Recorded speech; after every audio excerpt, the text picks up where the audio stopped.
तर आपण पाहतोय लालबागच्या राजेच्या भाविकांची तुफान गर्दी होते। 11 दिवसात या ठिकाणी येणाऱ्या भक्तांची संख्या कोट्यवधींमध्ये पोहोचते।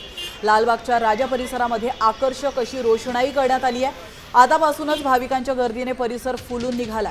भाविकांच्या सुरक्षेसाठी या ठिकाणी 300 पेक्षा जास्त सीसीटीव्ही कॅमेरे लावण्यात आलेले आहेत। तर 15,000 पेक्षा जास्त पोलिसांचा बंदोबस्त देखील ठेवण्यात आला। आणि याचाच आढावा घेतलाय आमचे प्रतिनिधी विकास मिरगणे यांनी। पाहूया।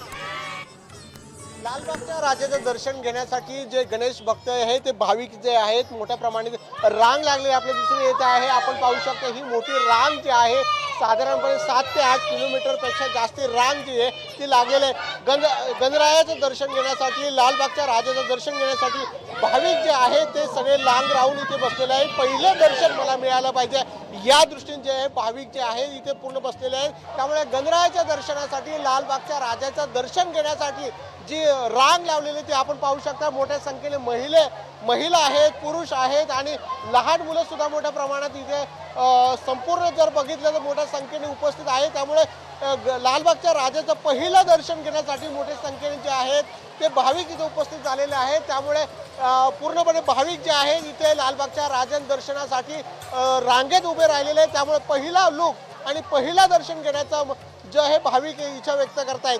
कॅमेरामॅन अरविंद सह विकास मिरगणे, साम टीव्ही, मुंबई। आता isakal.com आहे देशातील नंबर 1 ची मराठी न्यूज वेबसाईट। प्रत्येक अपडेटसाठी isakal.com ला नक्की भेट द्या।